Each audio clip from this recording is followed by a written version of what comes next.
Aujourd'hui, au programme de ce forum, ce débat, un échange d'idées entre Hervé Van Latem et Yvan Benedetti.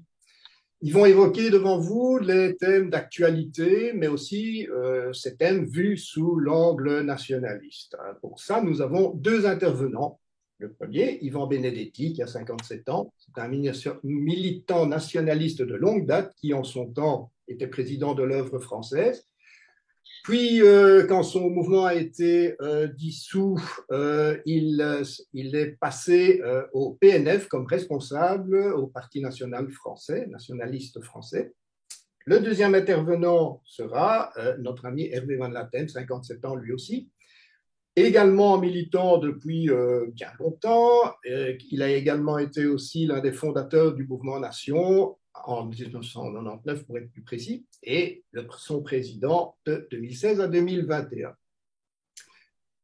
Les sujets du jour, qui seront 5 cette fois-ci, on passe au premier directement. Le premier qui sont les tensions politiques, militantes et économiques provoquées par la guerre en Ukraine. Tout le monde ignore qu'il y a une guerre de ce côté-là, et le but n'est pas évidemment de refaire l'histoire de celle-ci, mais surtout d'évoquer l'avenir suite à tout ce qui se passe et qui nous concerne finalement tous d'une manière ou d'une autre. Hervé Van Latem, je vous passe la parole. Disons, moi ici, je ne vais pas revenir sur l'histoire de ce conflit, sur les raisons géopolitiques, ethniques et autres de ce conflit, parce que moi je pense que d'abord le débat serait très long, mais je pense que ce serait intéressant de parler de qui s'arrange très bien ce conflit. Et en dehors des forces politiques, etc., il y a tout un débat sur la géopolitique à avoir. Moi, il y a quelque chose qui me marque, c'est que toutes les sanctions prises par les pays occidentaux pour soi-disant sanctionner et punir la Russie, en fait, sanctionnent et punissent nos propres citoyens, à les entendre. Puisque depuis ces sanctions, on nous annonce une augmentation, on ne fait pas que nous annoncer, apparaît une augmentation énorme de l'électricité, du prix de l'essence et aussi de tout ce qui est nourriture, etc. Des prix de tout, en fait. Et ça me paraît quand même un peu curieux et un peu suspect. On n'enlèvera pas l'idée que certaines multinationales profitent de ce qui se passe là-bas pour augmenter tout simplement leurs ressources, mais vraiment beaucoup, en ayant l'excuse de non, non, c'est pas pour nous remplir les poches, c'est pas pour nos actionnaires, non, non, c'est à cause de la guerre là-bas, vous comprenez, etc. Et quand on voit médiatiquement le poids de tous les médias qui vont tous dans le même sens, il n'y a pas un journaliste occidental qui ici ose une fois lever le doigt en disant ben, là ça m'interpelle, ou là c'est étrange, ou là c'est peut-être pas comme vous le dites. Non, non, tout ce que les autorités politiques occidentales disent, c'est vrai, point barre. Et donc, on se demande aussi si là aussi il n'y a pas une pression de certains groupes financiers qui dirigent aussi les médias d'ailleurs, pour faire passer le message aux gens, tout ce qui vous arrive, toutes les augmentations, tout l'argent que vous allez devoir dépenser, c'est pas de notre faute, c'est de la faute de la guerre, c'est de la faute des méchants russes. Ça, c'est le premier problème. Le second, c'est aussi qui cette guerre va directement enrichir. Là, je parlais des forces financières qui vont indirectement s'enrichir grâce à la montée des prix. Mais ici, les gens qui vont directement s'enrichir, c'est quoi? C'est ce qu'on appelle aux États-Unis le complexe militaro-industriel, parce que les milliards de dollars d'équipements qui sont, enfin, les milliards de dollars qui sont envoyés à l'Ukraine, c'est pour acheter des armes. Acheter des armes à qui? Aux multinationales de l'armement occidental, qui vont gagner beaucoup d'argent. Quand on leur et sans oublier qu'une grande partie de l'argent qui est envoyé ici, il paraît que ce sont des montants, des spécialistes ou des anciens collaborateurs de la Maison-Blanche qui sont pourtant pas des pro-russes, disent qu'ils n'ont jamais vu un tel financement sur un aussi petit moment à un pays ami. Et donc, les centaines de millions, voire les milliards, les dizaines de milliards de dollars qui sont versés à l'Ukraine, l'autre bonne question, c'est de savoir qui en profite outre l'industrie de l'armement. Ça, ce serait aussi très intéressant de le savoir. Euh, et enfin, nos armées donnent directement de l'armement à l'armée ukrainienne, Donc, ce matériel, il va bien falloir le racheter à quelqu'un. Donc, moi, je pense que cette guerre est, pas seulement, mais est aussi un énorme montage pour faire gagner de l'argent à certaines forces, comme je crois d'ailleurs que d'autres guerres mondiales qui ont déjà eu lieu, euh, euh, partaient au départ de la même démarche, c'est-à-dire de faire gagner beaucoup d'argent aux marchands de canons internationaux et qui n'ont pas de frontières ni de nationalité, qui n'ont qu'un seul intérêt, c'est celui de leur compte en banque, et peu importe le nombre de victimes que cela peut coûter. Voilà qui est clair. Yvan, qu'est-ce que tu en penses? Alors moi, je souscris totalement à ce que dit Hervé Van Laten, au camarade Hervé. Néanmoins, quand on aborde cette question, il faut rapidement, en effet, mais revenir à la genèse du conflit, puisque c'est un conflit ou une guerre qui en fait a débuté en 2014 après Maïdan, le massacre d'Odessa et quand le Donbass a été assiégé par l'armée ukrainienne. Mais ce conflit, qui était un conflit local avec la Russie et ses autorités, et Poutine qui règle ce que Solzhenitsyn avait appelé le problème russe, c'est-à-dire ce problème russe posé par le fait qu'à l'effondrement de l'Union soviétique, 28 millions de Russes se sont retrouvés sans bouger en dehors des frontières de la Russie. C'est pour cela que nous avons eu ces conflits en Géorgie, cette guerre en Géorgie, et puis ces tensions et qui dégénèrent en Ukraine. Euh, Néanmoins, d'un conflit local, nous dérivons de plus en plus vers une confrontation mondiale. Confrontation mondiale puisque qui sont à la manœuvre en effet, ce sont c'est l'oligarchie mondialiste, ce sont les États-Unis qui d'ailleurs sont les principaux vainqueurs à court terme de ce conflit, puisque en utilisant le sang des Ukrainiens, en jetant des chrétiens blancs contre d'autres chrétiens blancs, à travers une guerre que l'on peut qualifier de civile, puisque les destins de ces deux peuples, russes et ukrainiens, sont liés tout au long de l'histoire depuis des siècles. Pourquoi est-ce que je dis que les États-Unis sont les premiers vainqueurs? C'est que, premièrement, ils ont relancé cette organisation politico-militaire, c'est-à-dire l'OTAN, qui était, selon les mots mêmes de Macron avant le 24 février, en état de mort clinique.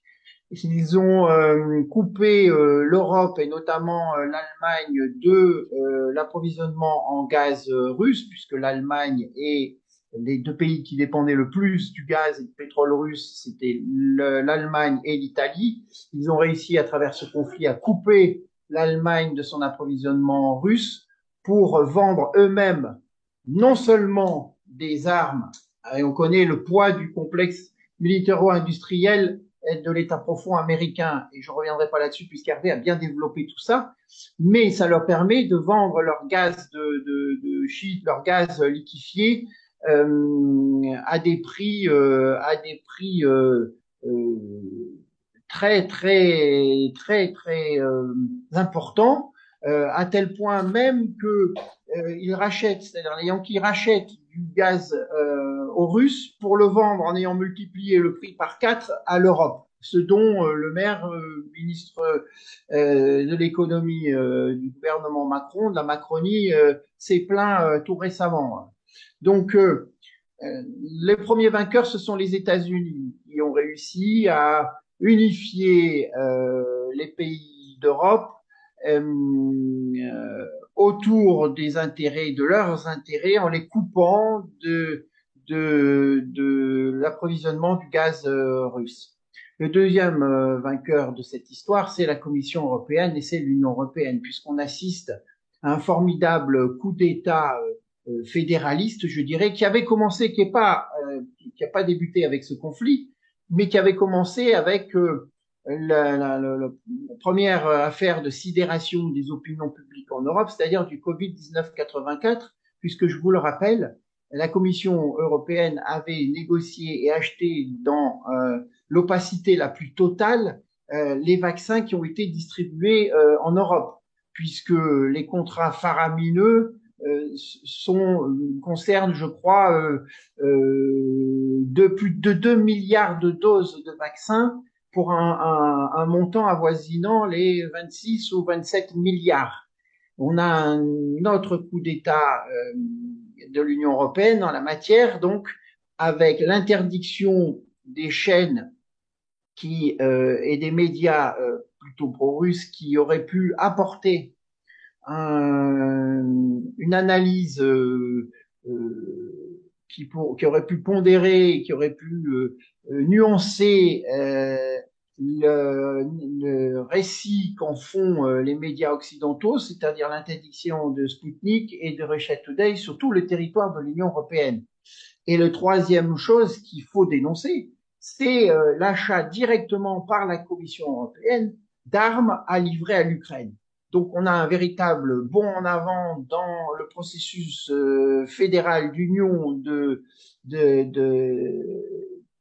européenne qu'il faut dénoncer. Et les grands perdants, bien évidemment, comme toujours, ce sont les peuples en Europe qui sont victimes de ces politiques, qui sont embarqués dans un conflit qui ne les concerne pas, avec des sanctions qui les touchent en premier lieu, comme l'a bien exposé notre ami Hervé, même si l'inflation n'a pas débuté et l'augmentation des prix n'a pas débuté avec ce conflit, puisqu'il est la conséquence aussi de la politique du quoi qu'il en coûte en France, où le gouvernement a injecté de nombreux capitaux qui ne sont pas reliés à une création de richesse et donc à créer automatiquement l'augmentation et de l'inflation. Voilà.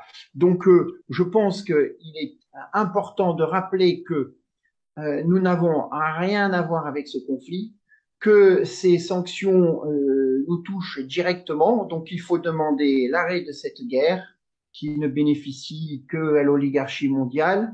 Il faut demander la sortie des nations européennes de l'OTAN et puis, bien évidemment, la sortie de cette Union européenne qui dérive vers ce monstre fédéral qui défend des intérêts privés et n'est plus au service des peuples européens. Deuxième sujet dans ce forum, comme on a pu le constater au cours des élections qui ont eu lieu par-ci par-là en Europe, des poussées électorales d'une certaine droite populiste par rapport à laquelle on peut être assez critique. Quelle est votre position vis-à-vis de ça, Hervé? On a, pour ceux qui ne nous lisent pas souvent nos articles, on dénonce souvent ce que nous appelons le système. Le système, comment je vais dire ça, une construction politico-financière, je dirais même politico-financière et médiatique, qui tient l'ensemble de la société, avec des oppositions plus ou moins contrôlées, parce que pour le système, il est important qu'il y ait comment j'ai appelé ça, des dérives, pas des dérives, des distractions. Il faut que la population, qui à un moment est très fâchée, que ce soit sur un plan social, sur un plan d'insécurité, sur un plan de l'identité, il faut qu'elle ait parfois des distractions, qu'elle ait l'impression qu'elle puisse changer les choses. C'est comme quand, vous savez, vous avez une totote minute. Si à un moment vous laissez la pression monter trop fort, vous risquez d'avoir une explosion. Et donc, qu'est-ce qu'on fait? Il est toujours bien de pouvoir laisser sortir un peu la vapeur. Et pour ça, ils ont aussi besoin de partis d'opposition. Mais des partis d'opposition qui ne sont qu'une image d'opposition. C'est vrai pour l'extrême gauche, c'est vrai pour ce qu'on appelle, en tout cas, pas en ce qui me concerne, mais c'est plus simple, de ce qu'ils appellent l'extrême droite. Et donc, je pense que beaucoup de mouvements de partis politiques qui ont accès aux médias, alors que nous sommes, nous les maudits des médias, qui acceptent de passer en dessous de certaines fourches codines, qui acceptent de dire qu'ils ne remettent pas le système en cause. S'ils veulent se mettre un peu de pommade ici, un peu de pommade là, eh bien, ces partis-là qui disent en fait nous sommes dans le système, nous reconnaissons le système, mais on n'est pas d'accord avec tout et on voudrait changer certaines petites choses. Ils sont admis, ils sont tolérés, ils sont même dans certains cas chouchoutés. Et mais tout ça est oui, c'est une distraction donnée à la population. Vous envoyez, hein, vous pouvez voter pour qui vous voulez, hein, mais en attendant, vous continuez à suivre nos règles. Et ça, c'est toujours dangereux. Et c'est beaucoup de gens qui vont y perdre de l'énergie, qui vont y mettre tous leurs espoirs, dont ils sont forcément très souvent déçus. Et je pense, et j'assume ce que je dis, que toute une série de ces partis politiques partout en Europe participent à ça. Vox en Espagne, l'AfD en Allemagne. L'AfD en Allemagne, c'est simple. Le système leur a permis de sortir de l'anonymat parce que le système sentait qu'il allait y avoir un vote d'opposition et national. Et le pire pour eux, c'était ces votes aillent au NPD, qui est un vrai parti nationaliste, radical et très marqué. Eh bien, ça, pour le système, c'était pire que tout. Donc, il valait mieux l'AfD que le NPD ou d'autres structures qui existent aussi en Allemagne et qui sont tout aussi défendables. Voilà, on le voit, oui, on le voit en France, je pense, avec le Rassemblement national. On le voit avec, allez, on l'a vu en Autriche, un exemple, c'est la FPO. Le FPO en Autriche, il y a 20 ans, on nous avait présenté comme les pires des pires fascistes, etc., etc. Ils sont arrivés au pouvoir en faisant tout ce que j'ai dit, passer en dessous des fourches codines, être très gentil avec certains lobbies, être très gentil par rapport au système politico-financier. Et au pouvoir, qu'est-ce qu'ils ont changé? Rien. Rien. Il y a toujours autant de problèmes en Autriche. Au niveau de la corruption, ils y ont participé. Au niveau de l'immigration, je ne crois pas que ça a changé grand-chose, etc., etc. Et ceux qui nous disent que s'il faut faire, c'est avoir des grands partis pour pouvoir, même dans l'opposition, changer les choses, et qui nous disent, ah, mais vous, nation, vous existez depuis 22 ans et ça a changé quoi? Moi, j'ai une question. Depuis 1991, c'est-à-dire plus de 30 ans, le Vlaams Belang a beaucoup de voix en Flandre. Vraiment beaucoup de voix. Ça a changé quoi? Rien. Rien.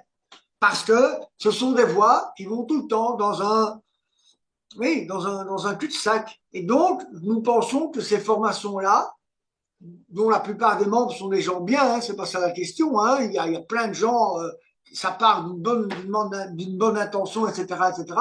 Mais systématiquement, tous ces partis-là, eh bien, passent en dessous des fourches codines. Il y a récemment un conseiller communal de Vlaams Belang a été sanctionné parce qu'il avait sur les réseaux sociaux, il y avait été un peu fort sur un joueur d'origine africaine qui n'avait pas été très gentil, etc. On l'a sanctionné parce que le racisme n'a rien à voir avec le Vlaams Belang. Alors il faut dire à tous leurs électeurs, écoutez, si vous avez un problème et que vous êtes un peu trop marqué contre l'immigration, ne votez plus pour nous. Ça n'existe pas, hein, etc., etc. Je sais pas, ici, c'est un petit exemple, mais je pourrais vous en citer plein d'autres, pas que par rapport au Vlaams Belang, mais par rapport à tous ces partis-là. Donc moi, je pense que ces montées-là, malheureusement, ben, c'est mieux que rien, on est bien d'accord, mais ça ne suffit pas. Ça ne suffit pas parce que, et on le voit avec ce qu'on vient d'expliquer là tantôt, on est aujourd'hui au bord, je pense vraiment, d'une crise financière, économique et peut-être même guerrière qui va être terrible. Maintenant, on a besoin que les choses changent et vite et d'avoir des gens qui s'y préparent. Et j'ai quand même un énorme doute par rapport au fait que ces gens-là le préparent, parce que tous ces partis qui vous disent oui, mais vous comprenez, les votes c'est important et ça nous permet de nous installer dans la société, etc. Eh bien, je voudrais qu'on fasse un bilan d'aujourd'hui avec tout l'argent qu'ils en ont beaucoup, ces partis-là. En quoi ils émaillent la société, en quoi ils ont des locaux partout, en quoi il y a une aide sociale vraie, concrète pour les gens. Rien, jamais rien. Rien que la politique, et encore la politique, et la carrière politique, et des dizaines, effectivement, de gens qui vivent grâce à ça, mais ça ne suffit pas. selon moi, ça ne suffit pas. Être révolutionnaire, c'est pas mettre des bombes et tuer des gens. Être révolutionnaire, c'est vouloir changer la société de l'intérieur, y compris par les élections s'il faut, mais pas seulement, et pas à ce prix-là.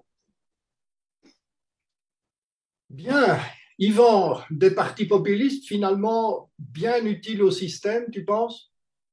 Ah oui, c'est un système de connivence parce que ce qui se passe, c'est que le processus politique des mondialistes qui devait nous conduire au gouvernement mondial, si cher à Bernard Attali, là, qui, euh, euh, Jacques Attali, pardon, je fais une association entre Bernard-Henri Lévy et Jacques Attali, c'est un petit peu la même chose.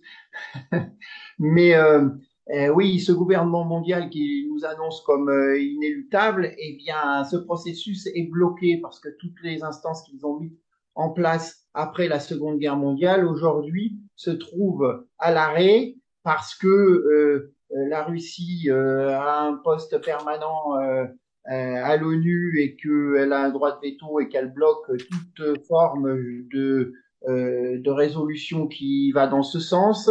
Ils ont pensé que dans la dernière étape, ils pourraient faire entrer dans le processus la Chine, qui a intégré toutes les instances internationales comme l'OMC, l'OMS, on l'a vu pendant la crise du Covid, et qui, avec sa puissance financière, a corrompu toutes ces instances.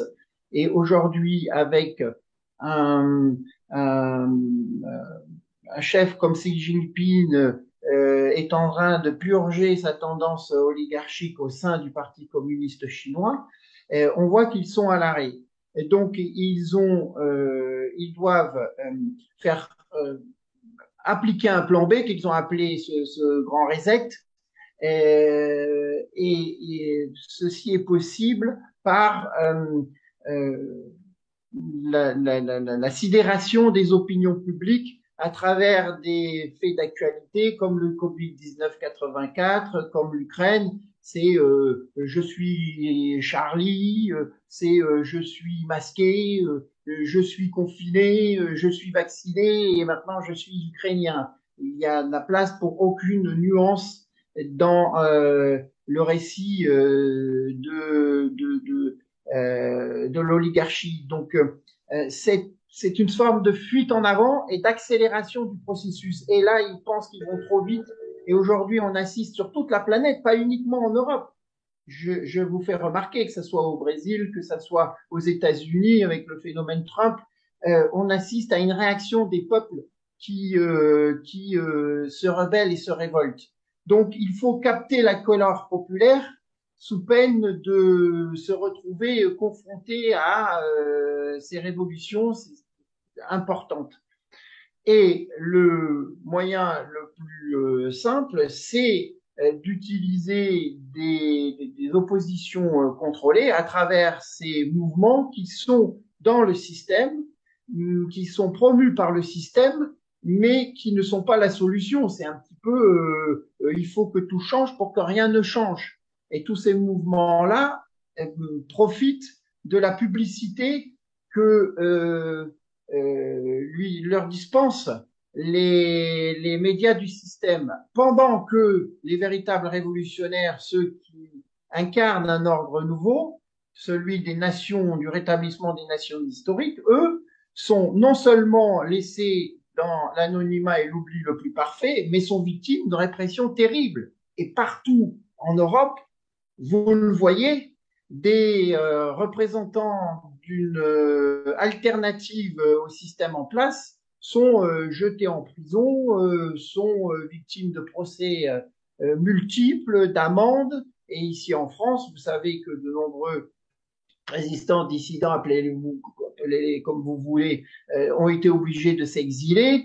Et pour mon cas particulier, sans ramener la couverture à moi, mais c'est quand même symbolique, dans le fin du mois, là, en 3 semaines, je vais avoir 4 procès. C'est pour vous dire, sans parler de tous les procès qui ont précédé, et puis des interdictions administratives qui tuent les libertés collectives, puisqu'aujourd'hui en France, il est très très facile pour le pouvoir d'interdire des structures. Avant, il fallait préparer l'opinion publique à travers une campagne médiatique. Aujourd'hui, une simple signature suffit. Et vous avez vu que même un mouvement tout propre sur lui, bien sous tout rapport avec un avocat aussi irréprochable que Golnadel, je parle des identitaires, ont été interdits. Donc en effet, il y a ce double processus de mettre en avant ceux qui sont des soupapes de sécurité du régime et de mener une politique très répressive à l'encontre de ceux qui représentent l'alternative au système. Et ne serait-ce que pour la France, ce qu'il faut bien comprendre, c'est que les institutions qui nous dispensent leurs fruits pourris que l'on récolte aujourd'hui, c'est-à-dire ça s'incarne dans la Ve République. Hein, c'est pas la République sociale, la République populaire, la République nationale ou que sais-je. C'est la Ve République, d'ailleurs, créée par De Gaulle, qu'il a voulu comme la continuité des autres républiques.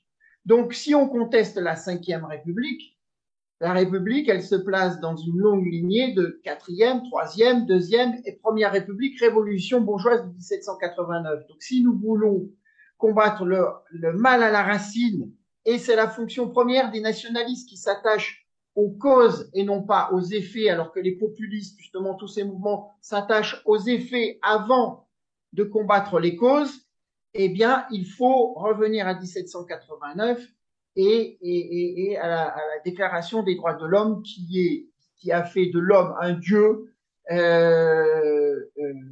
à l'opposé de Dieu qui s'était fait homme dans notre société. Et donc on voit la logique et les tares aujourd'hui, que ça soit le mariage homosexuel, que ça soit les transgenres, que ça soit la woke société, la cancel société, et tout ça, ça dérive directement de la Déclaration des droits de l'homme.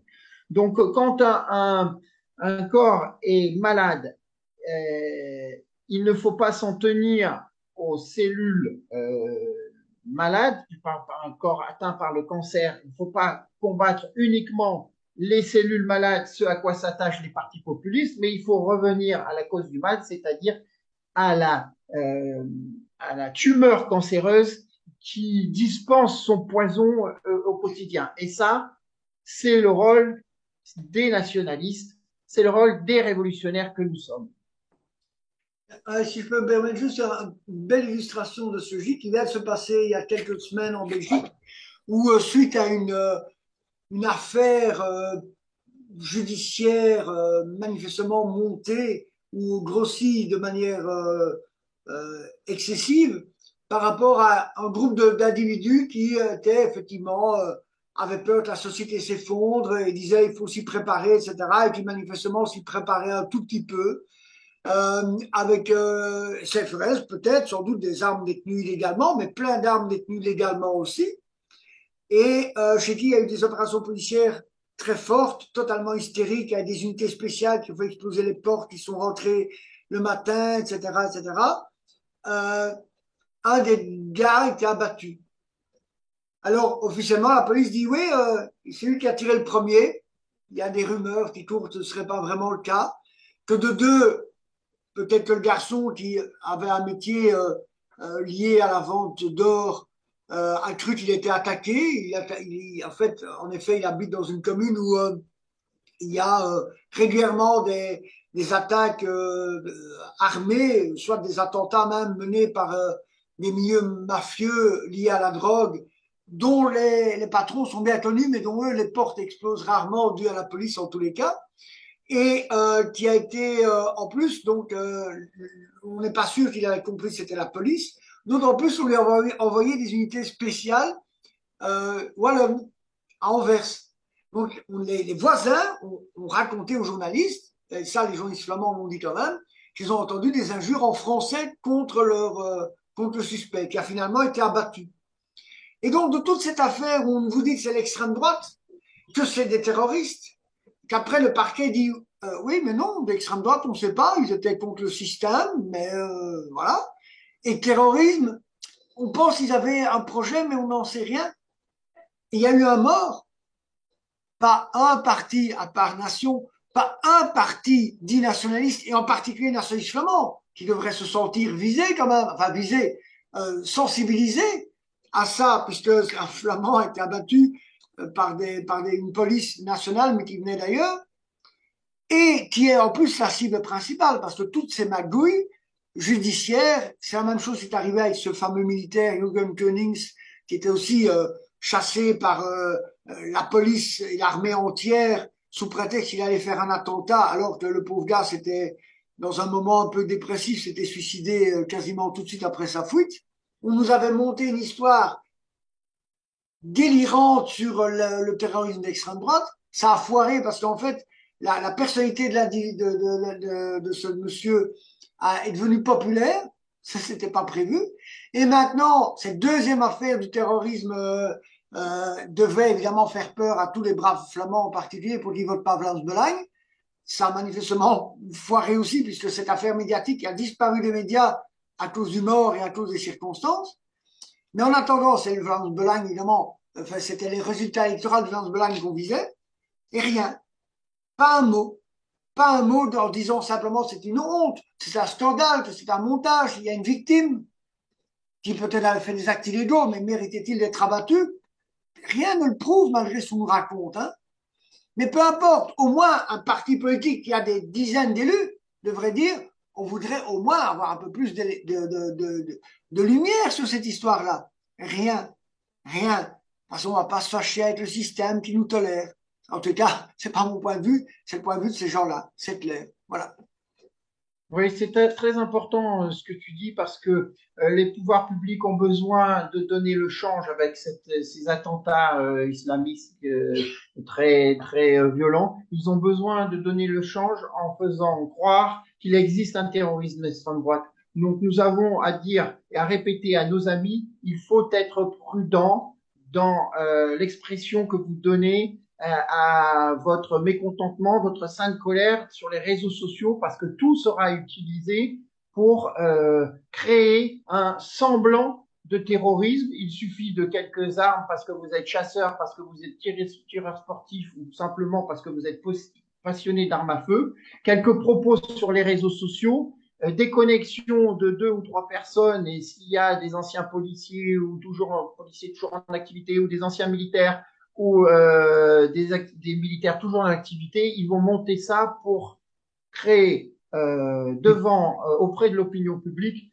un terrorisme d'extrême droite. Donc il faut que nos amis soient très très prudents. L'exemple que tu donnes en Belgique est révélateur de cela. Tiens, venons-en au troisième sujet qui traite de la fidélité. Est-ce que vous pensez qu'on peut continuer à faire de la politique de la même manière qu'on la faisait avant? Hervé? Je pense qu'on peut, évidemment, le monde évolue, les techniques, les technologies évoluent, les mentalités évoluent. Et donc, bien évidemment, il faut vivre avec son temps à ce niveau-là, au niveau de la manière de faire de la politique, bien sûr. Ça ne veut pas dire qu'il faut plus jamais aller dans la rue, qu'il faut pas aller manifester, qu'il faut pas aller coller les affiches. Mais je veux dire, ça ne suffit pas. Il faut évidemment être présent dans les médias, dans les réseaux sociaux, etc., etc. Mais ça, c'est une chose. Et il faut parler des problèmes d'aujourd'hui, bien entendu, et ceux qui nous s'annoncent pour demain, bien entendu. Mais est-ce que c'est une raison pour faire participer à ce côté pardon pour tout, nous savons, nous sommes blancs, nous sommes responsables d'eux, et l'esclavagisme, c'était quelle horreur, tout était de notre faute, en oubliant que c'était bien, il y avait beaucoup de gens qui étaient, comment dirais-je, qui étaient derrière l'esclavagisme ou qui y participaient, mais pas que des blancs, loin de là. Mais enfin, c'est un autre débat. Mais voilà, tout ça, ce côté, pardon, désolé pour l'histoire, et dans le temps, on n'était pas bien, et d'ailleurs aujourd'hui, on n'est pas gentil non plus, etc. Ça, ce sera jamais, jamais, jamais la ligne en tout cas, que moi je suivrai, parce que on n'est pas parfait, on peut discuter de l'histoire, je dis pas que tout a été toujours formidable et on est bien d'accord. Mais il y a ce côté tout le temps, oh non, c'est tout en notre faute, c'est toute cette repentance permanente, ce ethnomasochisme, ça c'est hors de question, hors de question. L'histoire, elle est l'histoire, il y a des bons côtés, très bons côtés, beaucoup de bons côtés de ce que l'Europe a apporté au monde. Il y a parfois des choses bien plus malheureuses qui sont arrivées, pas seulement toujours de la faute des Européens. Voilà. Maintenant, ça c'est une chose. Et alors, en tant que nationaliste, voilà, on va arrêter pendant jusqu'à la fin des temps de me demander si c'est passé il y a 50 ans et par rapport à ci et par rapport à ça. Et comme j'ai un jour dit dans une interview à la RTBF, mais celle-là, elle n'est pas passée, ceux qui me disent oui, mais enfin, avant, vous étiez plutôt ci ou vous étiez plutôt ça, eh ben moi, je répondrai une chose, c'est que le jour où tous les politiciens traditionnels, normaux, hein, acceptés par le système, lorsqu'ils s'expliqueront tous sur leur passé, leur propre passé, à l'extrême gauche, où ils soutenaient où ils soutiennent toujours pour certains, mais où ils soutenaient en tous les cas une idéologie qui a plus de 100 millions de morts sur la conscience, j'envisagerais le jour où ces gens-là, qui eux sont au pouvoir, qui eux ont des responsabilités, s'expliqueront là-dessus et se justifieront là-dessus, j'envisagerais peut-être vaguement de parler de ça aussi. Bien, Yvan, à ton avis, faire de la politique de la même manière qu'avant, c'est une bonne idée aujourd'hui? Alors, pour rebondir sur ce que dit Hervé, oui, pas de repentance, zéro repentance. Et l'Europe, le monde blanc, a apporté tout simplement à l'univers la civilisation. Donc, non, non, on n'acceptera aucun procès. On est fiers de notre passé, de notre racine. Mais au-delà de ça, je pense que votre question est un clin d'œil à la dédiabolisation. Et rejoint un petit peu la question précédente des partis populistes qui, se prenant au jeu, étant adoubés par le système, étant souvent des syndicats d'intérêt, eh bien, diluent le discours pensant avoir plus de voix et peut-être participer au pouvoir, comme ça a été le cas de cette charmante Mélanie qui est partie du Duce et du fascisme pour arriver à la reconnaissance et le maintien de l'Union européenne et de toutes les tares du système. En fait, au-delà de tout ça, je pense qu'il faut s'inscrire dans une tradition. Ça, c'est très très important quand on mène un combat, d'autant plus que nous sommes des nationalistes. C'est vraiment un arbre et il faut avoir des racines profondes, puisque plus les racines sont profondes, plus les branches monteront haut dans le ciel.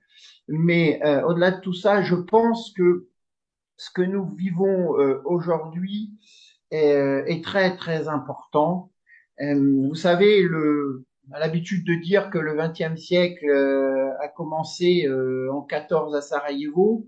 Je pense personnellement, et c'est mon instinct de politique qui est en première ligne depuis 35 ans, je pense que le XXIe siècle a commencé le 24 février en 2022 et ce que nous vivons aujourd'hui est, eh bien, a des répercussions considérables.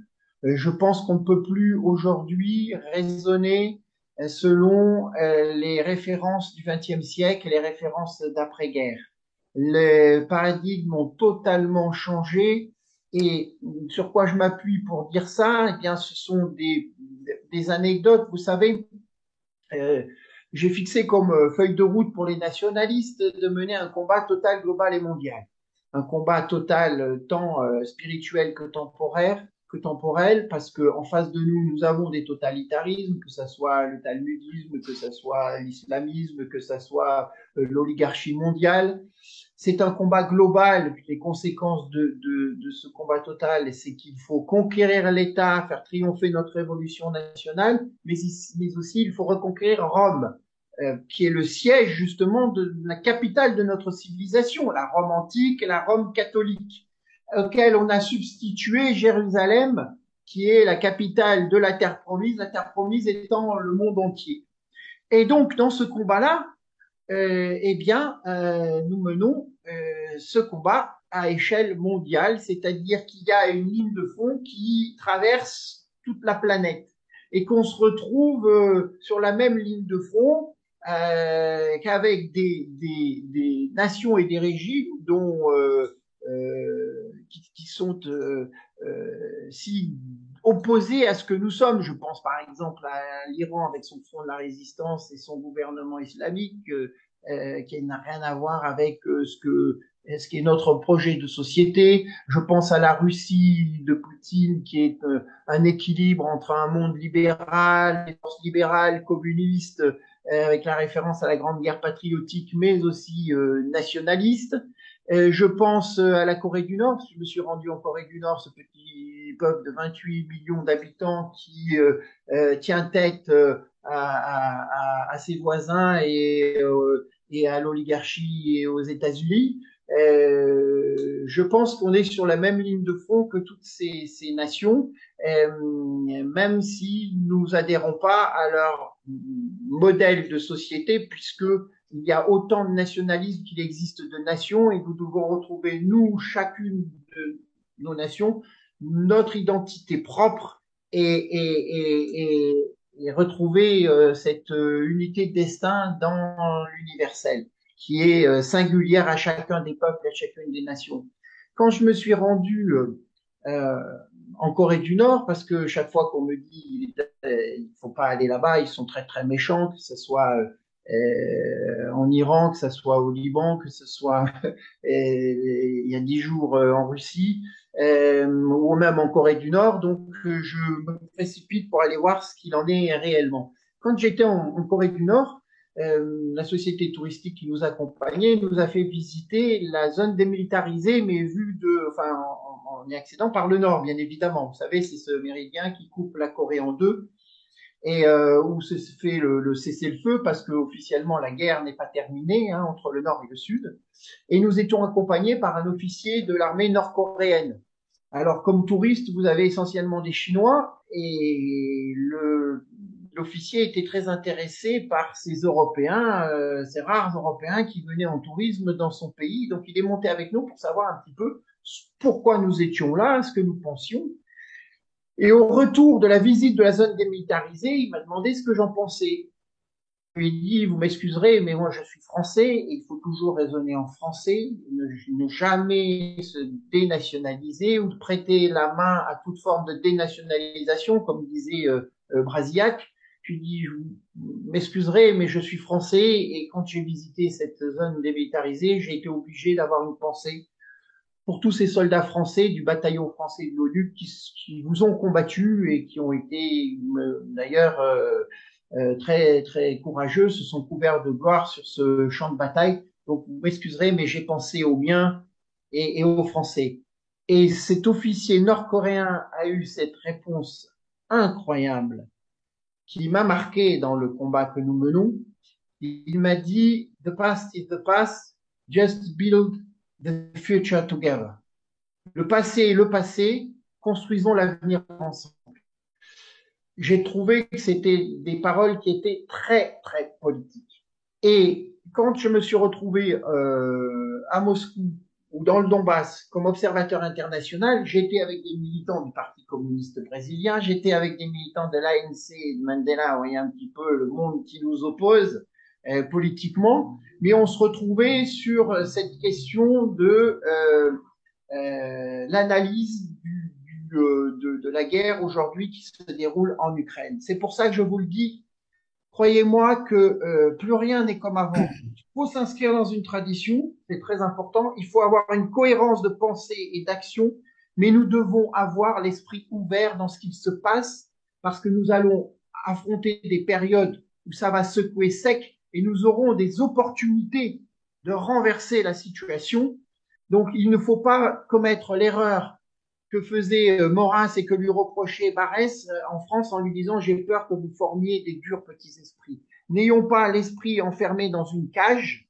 C'est d'ailleurs Pierre Sidos qui m'a appris cela parce que malgré son grand âge et lui qui était d'une autre époque, puisqu'il faisait le lien entre l'avant-guerre et l'après-guerre, et le monde a tellement changé en quelques années. Mon père me disait qu'après-guerre, encore dans les années 50, on vivait en Corse comme on vivait à l'Antiquité et au Moyen-Âge. C'est pour vous dire un petit peu comme les choses se sont accélérées. Force. Donc il faut qu'on ait vraiment, soit pas des durs petits esprits, parce que tout est en train de bouger et nous aurons l'occasion de foutre en l'air cette oligarchie et cet état profond. C'est une nécessité, c'est une question vitale, c'est une question, nous assistons aujourd'hui à une guerre, non pas des civilisations, mais une guerre de la civilisation contre la barbarie. Et je pense que ce conflit nous donnera l'opportunité pour les esprits libres, pour les nations libres, pour les peuples épris de liberté qui veulent redevenir ce qu'ils sont historiquement, eh bien, de pouvoir le faire à travers un monde multilatéral et non plus unilatéral comme l'après-guerre et comme toutes ces années. Si je peux me permettre, enfin, mon avis, hein, ce n'est que mon avis. Bon, c'est la preuve que dans un débat, on ne peut pas être d'accord sur tout. Je comprends ce que Yvan dit.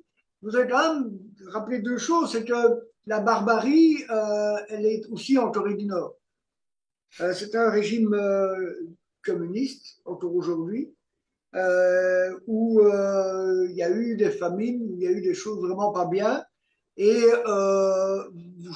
voilà, mais ça, c'est chacun son truc, hein, mais je dis que moi, personnellement, c'est quand on parle de barbarie, il faut pas oublier non plus ce qu'on a fait aux soldats belges et français. Il y a des soldats belges qui sont morts, qui ont disparu, qui ont été prisonniers de guerre et qui ont disparu en Corée du Nord.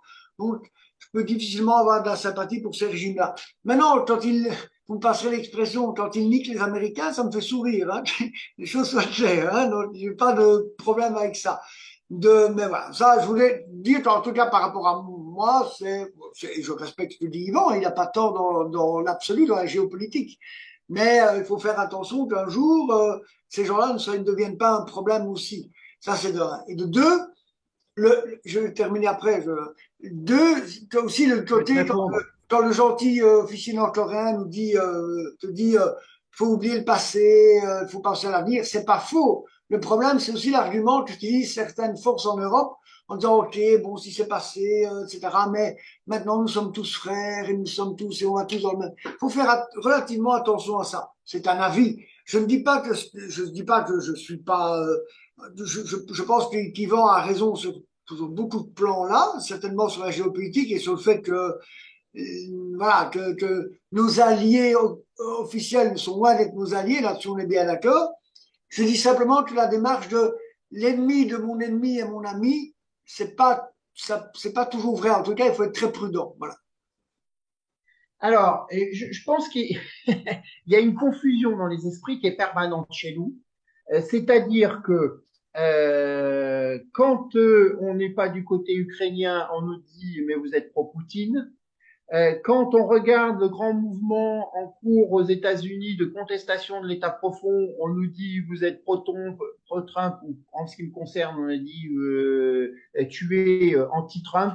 Là, tu viens de parler de sympathie envers un régime. La question, elle n'est pas là. La question, elle n'est pas ni personnelle ni sentimentale, parce que tu peux rajouter à la liste de la Corée du Nord et de ce régime la Chine, avec son horrible crédit social qui sert d'exemple avec toute sa technologie à travers les portables, d'imposer de renforcer la sidération des opinions publiques. C'est affreux ce qui se passe en Chine. Donc, il ne s'agit pas d'avoir de la sympathie pour ces mouvements, pour ces gouvernements ou ces pays. Loin s'en faut. Ce que je dis, c'est qu'aujourd'hui, qui menace les nations historiques en Europe? Qui veut nous détruire? Qu'est-ce qui nous détruit? C'est ni les chars de Poutine, ni la famine de Corée du Nord, ni le crédit social des Chinois. Ce qui nous détruit, c'est la politique de l'oligarchie mondiale qui s'en prend à tout ce que nous sommes en tant que nations historiques, c'est-à-dire au peuple, avec le métissage, avec une immigration qui devient une immigration de peuplement, de remplacement de population, avec une politique de génocide des Français, des Belges, des Européens, pour les remplacer par des populations venues d'ailleurs. nous sommes en train de disparaître par une politique de destruction de nos souverainetés premières, que ce soit la monnaie, la Banque de France, la politique justement de l'avortement, la politique parce que ça conforte ce génocide européen d'un côté avant la naissance avec l'avortement, de l'autre parce que il faut faire dégager du plancher les blancs par la politique d'euthanasie. C'est ça qui nous menace directement. C'est pas la Corée du Nord, c'est pas la Chine, c'est pas la Russie, c'est pas l'Iran. Donc il s'agit pas d'avoir de la sympathie ou pas de la sympathie, d'être pro ou contre Trump, d'être pro ou contre Poutine. C'est-à-dire, ce qu'il faut, c'est s'inscrire dans ce grand mouvement du combat. Le quatrième sujet concerne plus particulièrement Hervé, qui, il y a peu de temps, il y a quelques jours, a débattu sur Twitter avec une députée du Parti libéral belge, le MR, ancienne ministre par ailleurs, et ce qui peut paraître tout à fait normal dans une démocratie normale. Un débat ici, un débat pareil en Belgique francophone où règne comment dire, l'enfermement des affreux nationalistes de toutes les couleurs et en tout genre en Belgique francophone. Hervé, tu peux nous parler, nous expliquer ce qui est arrivé? Ben, voilà, donc effectivement, il faut savoir qu'en Belgique, règne, en particulier en Belgique francophone, règne le principe du cordon sanitaire. Donc, c'est-à-dire que, évidemment, il est interdit aux partis traditionnels d'avoir la moindre alliance au niveau électoral, que ce soit au niveau du gouvernement fédéral, mais aussi évidemment tout ce qui est régional et communal. Il est interdit d'avoir la moindre alliance avec les partis politiques nationalistes. Mais encore plus en Belgique francophone, il est hors de question que des médias citent ou parlent des mouvements nationalistes, sinon en mal. Mais leur donnent par exemple la parole lors des élections. Ça n'existe pas. Vous ne passez pas à la télé belge francophone si vous êtes un candidat dit d'extrême droite. C'est hors de question.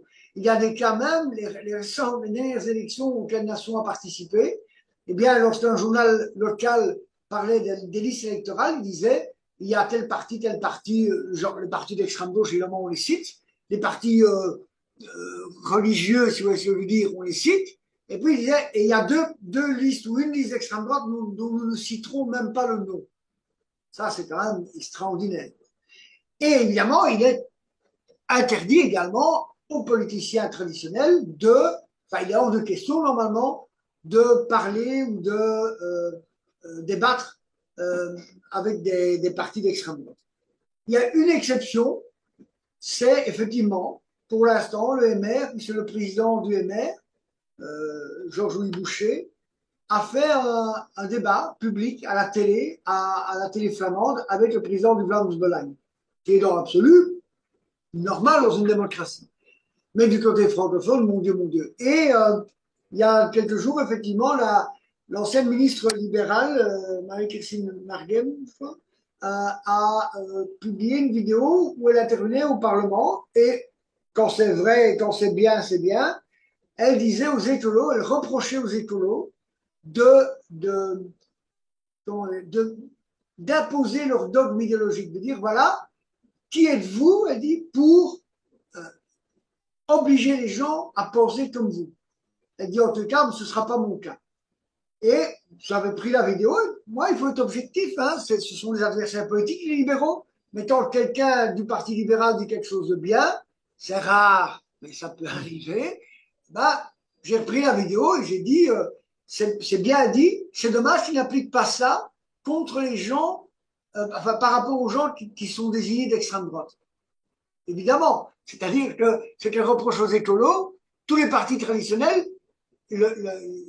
l'imposent à la population en disant vous devez penser comme ça. Il vous est interdit de croire que l'immigration, il peut y avoir des côtés négatifs. Vous ne pouvez pas.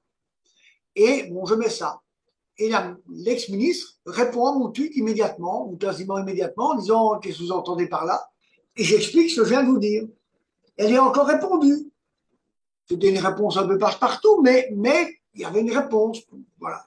Après, j'ai eu droit à un de ces comment j'appellerais ça, de ces cadres responsables des étudiants au niveau national, je crois, des étudiants libéraux, qui lui rentrent dans toute une discussion en disant que si ça comptait qu'à eux, ils sont jamais au pouvoir là où il faut, etc. Alors je dis, comment vous êtes jamais au pouvoir? Mais vous avez déjà été au pouvoir. Oui, mais quand les socialistes sont au pouvoir, je dis, mais les socialistes, avec qui vous gouvernez? Qui alors essayez de ne pas aller au gouvernement avec eux? Et le gars répond, et là, ils ne peuvent pas dire que, parce que j'imagine la réponse, non, on ne savait pas. Le gars répond en disant, oui, mais si on refuse de gouverner avec les socialistes, on ouvre la porte au PTB. Le PTB, c'est comme en France, l'équivalent de la, comment ça s'appelle, des insoumis, quoi, hein, en pire. Et il dit, si nous, on ne gouverne pas avec le PS, vous ouvrez la porte au PTB, il fait, et c'est étonnant, parce que je pensais que Nation était plutôt anticommuniste. Donc, il ne peut pas dire qu'il ne savait pas ce qu'était Nation. Et donc, on a échangé. Bon, ça pas, on était d'accord sur rien, mais c'était relativement correct et poli. Et voilà, je trouvais ça oui, intéressant à le dire. Et aussi à savoir quand même que ça veut dire que dans le monde politique traditionnel, contrairement à ce que disent certains, ils savent tous ce qu'est Nation. C'est pas le cas de certains groupuscules dont aujourd'hui, à part les services de renseignement, personne ne s'intéresse. Le politicien traditionnel, quand on lui dit nation, il sait ce que c'est. Ça, c'est aussi un résultat de travail. Effectivement, électoralement, ça n'a jamais été ça. Mais en tout cas, on nous connaît parce qu'on a toujours été sur le terrain activiste et je pense que de temps en temps, on doit un peu gratter oui, dans la tignasse, si j'ose dire. Donc voilà.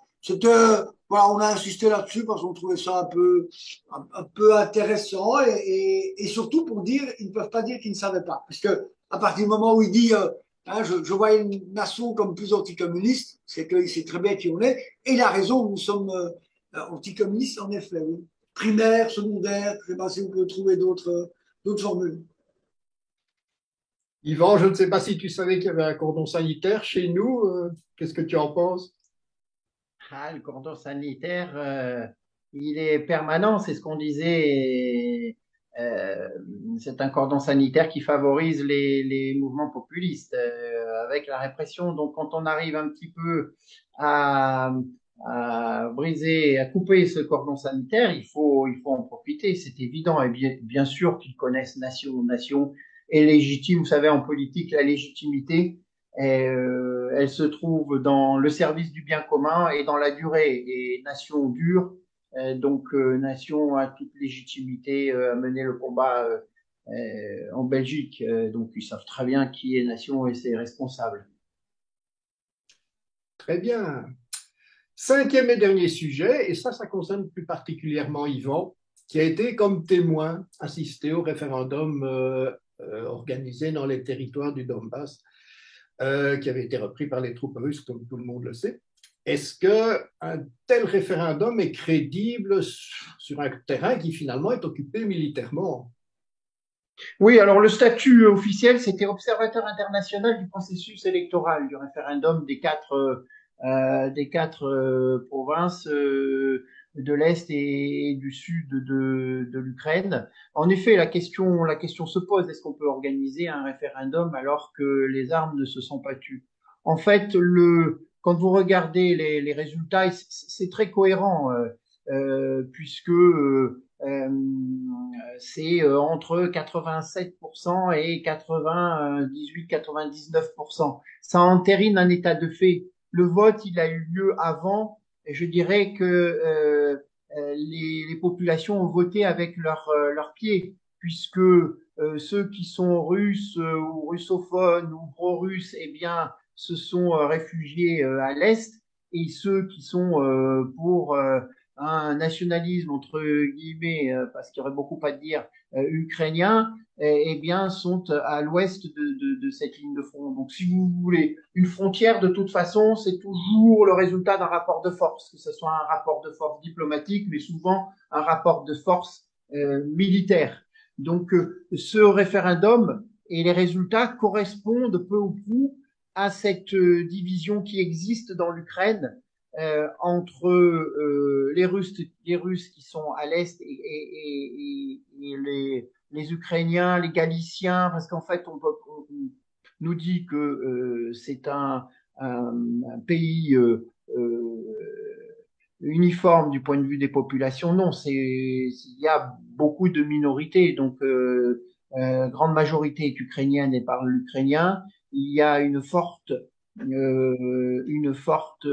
composante russe de par l'histoire, et c'est ce problème russe que essaye exposé par ce Solzhenitsyn dont j'ai parlé et que résout Poutine. Et il y a des minorités. Il y a des minorités grecques, il y a des minorités tatares, il y a des minorités polonaises, roumaines, et toutes les minorités ont été victimes de la politique chauviniste de Kiev, parce que en effet, c'est pas pour moi un nationalisme. Un nationalisme, il combat les ennemis de l'intérieur, c'est-à-dire ce pouvoir oligarchique corrompu dont le joueur de piano à queue, là, le pantin est le plus beau symbole. C'est le pouvoir qui représente l'état profond mondial en Ukraine.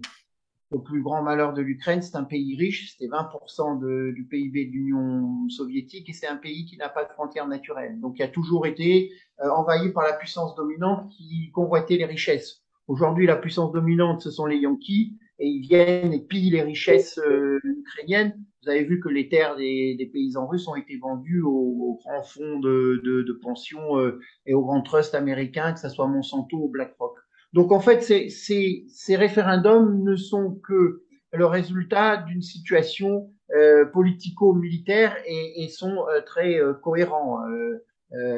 D'ailleurs, vous avez noté que le résultat est plus nuancé à Kherson parce que les troupes russes, au moment du passage de la frontière, le 24 février, eh bien, n'ont pas eu de résistance importante et ont pris Kherson tout de suite. Donc, ce tri des populations, je dirais, de part et d'autre de la ligne de front, est moins net en ce qui concerne Kherson. Voilà. Mais quand nos politiciens internationaux parlent de mascarade, ça me fait doucement rire quand on voit comment se sont déroulées les élections aux États-Unis avec la victoire de Biden qui serre des mains à l'homme invisible, qui sait plus où il habite. Hein, quand on se souvient de la façon dont a été considéré le résultat du référendum du référendum sur la Constitution européenne chez nous, hein, où Sarkozy a fait passer par la Chambre des députés Godillot ce qu'il n'avait pas réussi à faire valider par le référendum, ou même la dernière élection présidentielle à laquelle j'ai participé, qui était de la mascarade, parce qu'en fait, là, Le Pen a été sauvée par la Macronie. Elle n'avait pas les signatures, et c'est Bayrou qui officiellement, quel membre important, éminent de la Macronie, lui a apporté sa signature en tant que maire de Pau, et il avait constitué un pôle de signatures de maire sur Internet qu'il a généreusement porté au crédit de la Le Pen, qui 4 jours avant la clôture du dépôt de signature avait péniblement 404 signatures. La Macronie avait besoin de la Le Pen, vous ne soutenez pas quelqu'un qui est susceptible de vous battre. La Macronie avait besoin de la Le Pen pour un semblant de légitimité démocratique, et il en avait besoin pour se faire élire au deuxième tour. Donc quand ces gens-là nous parlent de mascarade, j'ai envie de leur dire, mais nettoyez devant votre porte. Très bien. Hervé, les référendums... J'y ai pas été, donc je ne saurais pas répondre. Moi, de toute manière, bon, moi, tout le monde sait que je suis assez, comment dirais-je, j'étais assez actif, assez présent sur des terrains géopolitiques au Moyen-Orient. Donc voilà, j'ai pas de leçons à donner à ce niveau-là. Juste 2 remarques. La première, c'est quand même, allez,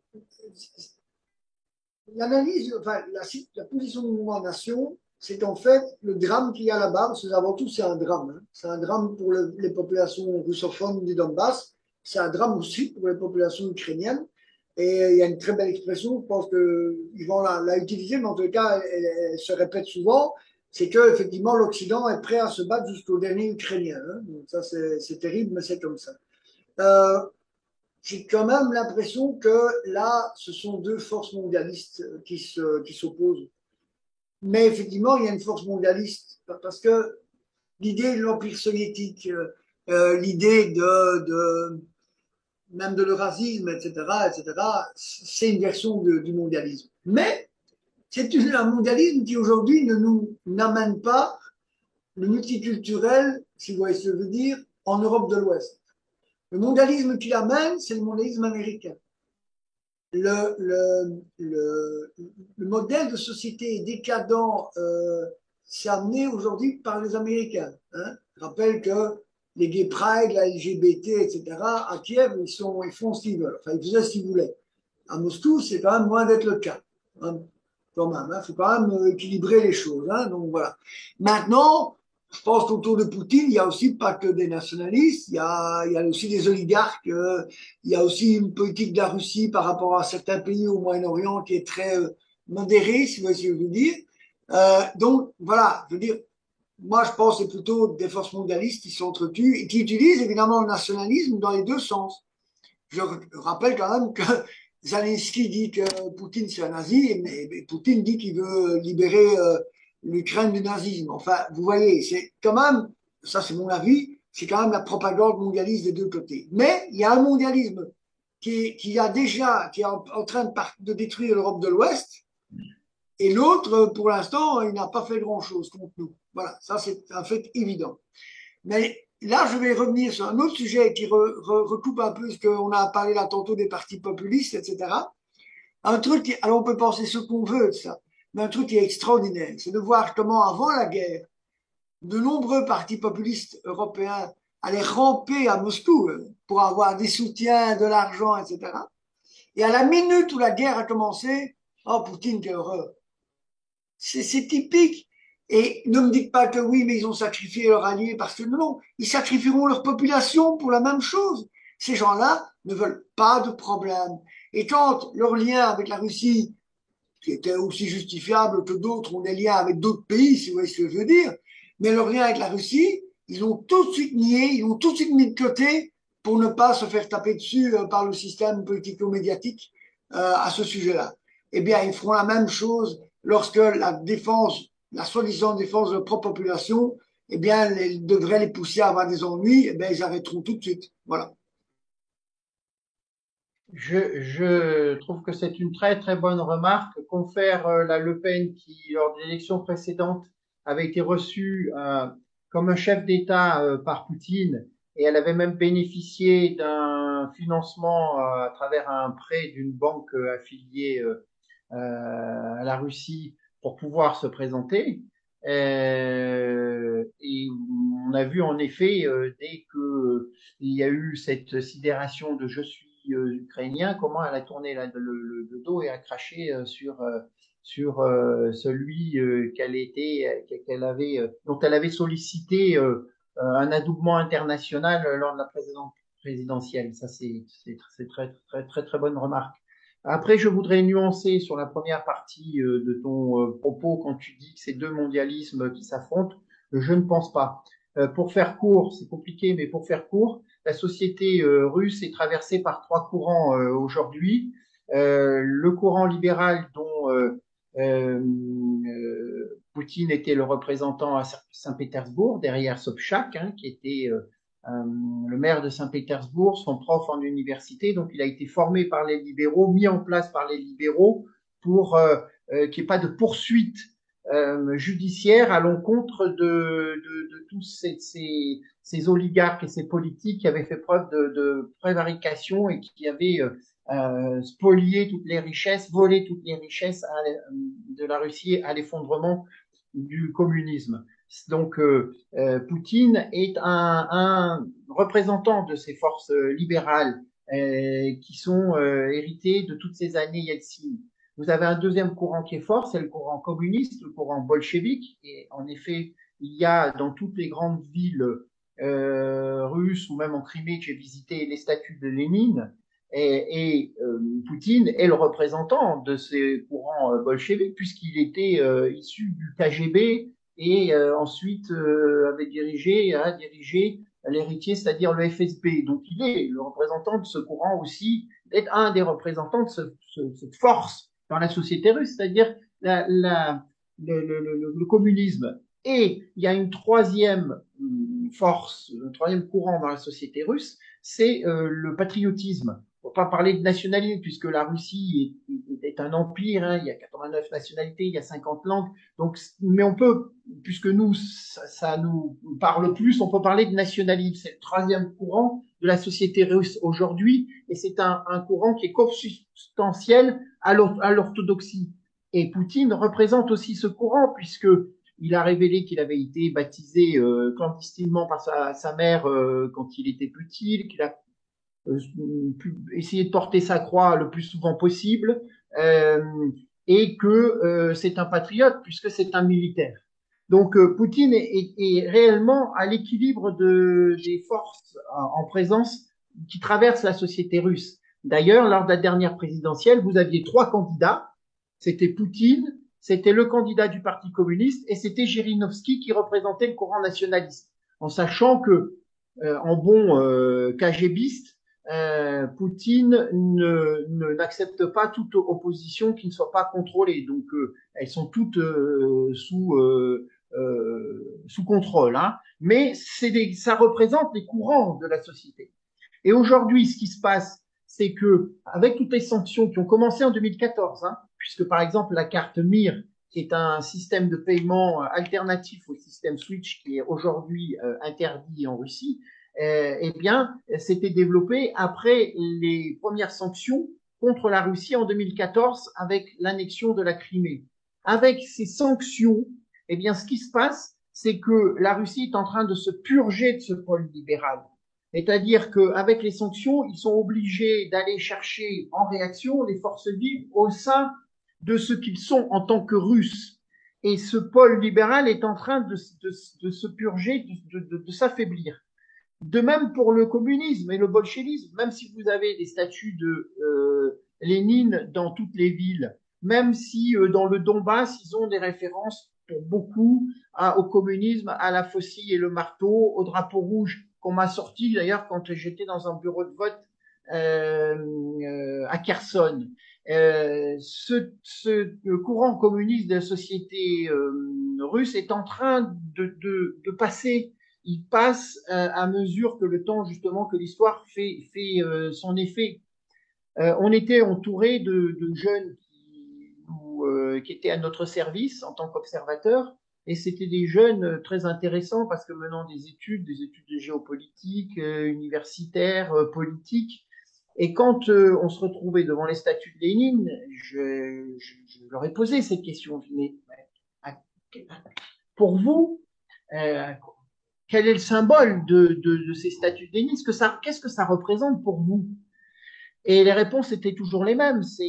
C'est l'histoire, c'est notre histoire. Donc on intègre notre histoire, mais bon, c'est le passé.